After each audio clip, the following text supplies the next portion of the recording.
m'appelle Talab Nia, je suis le coordonnateur du mouvement Agir Wallo Luy Jot Jotna. Monsieur le Président de la République du Sénégal, Monsieur Macky Sall,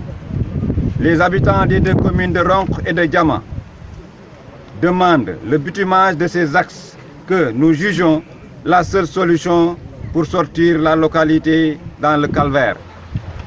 Ces axes sont l'axe Rosso Sénégal Diama, l'axe Bépar Croisement Kassak avec un pont reliant Mboudoum Est et Kassak Nord, l'axe Mboudoum Barrage Ross Béthio Diawar, l'axe Savagne Diama, l'axe Diadjem 3 Ross Béthio. Nous demandons aussi la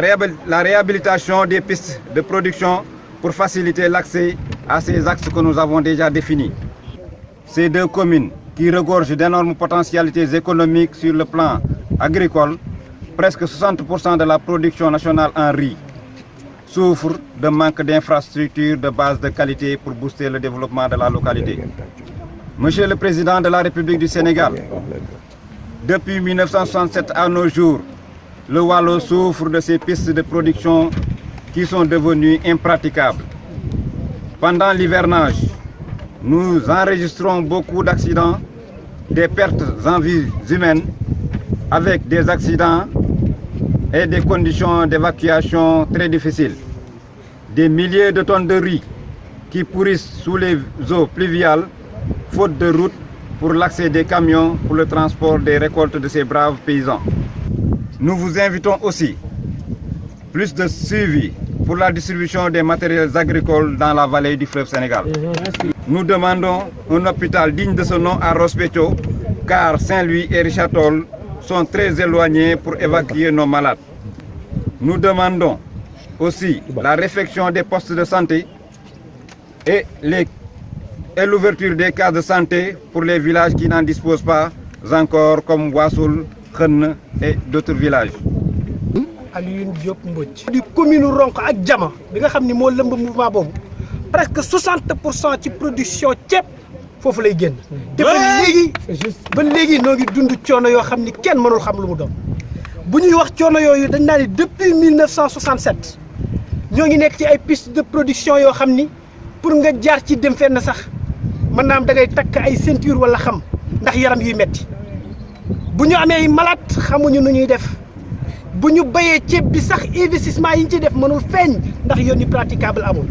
kon président de la république depuis 67 ba léegi nu noonu ci loolu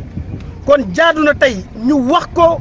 waxaat ko ndax lii génn ci ñaari communes yooyu ci wàllu mbay kenn xamul nu mu toll. ñi nga xam ni mooy population yi nekk ci ñaari communes yooyu di commune Ronkh ak commune Diama noo ngi laaj ñu goudronner ñu defal ñu goudron ci yoon yi loolu rek mooy solution bi amul leneen. te bu ñuy wax goudron ci yoon yi axe yii la ñuy wax mooy lu jógee Rosso Sénégal ba Diama ñu jógee axe Bépar jëm croisement Kassak ñu defal ñu pont entre Mboudoum Est ak Kassak Nord ginnaaw loolu troisième position bi mooy axe bi jaar Diawar Mboudoum Ross Béthio axe Sawagne Diama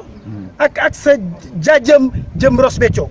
kon yooyu ñoo nekk ci lu leer li nga xam ni mooy tax Wallo gi ñu nekk mooy tax communes yi ñu nekk mooy tax investissement yi ñu mënti def mu mën feeñ ba population mën ci gis seen. di wax aussi ni ci wàllu matériel agricole yi nga xam ni ñu ngi ñëw ci vallée bi nañu bëgg nag ñu xool ko bu baax pour ñu xam fan la war a yegg ak nan la fa yegg. ñoo ngi wax itam ni ci wàllu wér-gi-yaram noo ngi dund coono yoo xam ni kenn xamul lu mu doon hôpital yi fi nekk sore nañu lool ñoo ngi ñaan.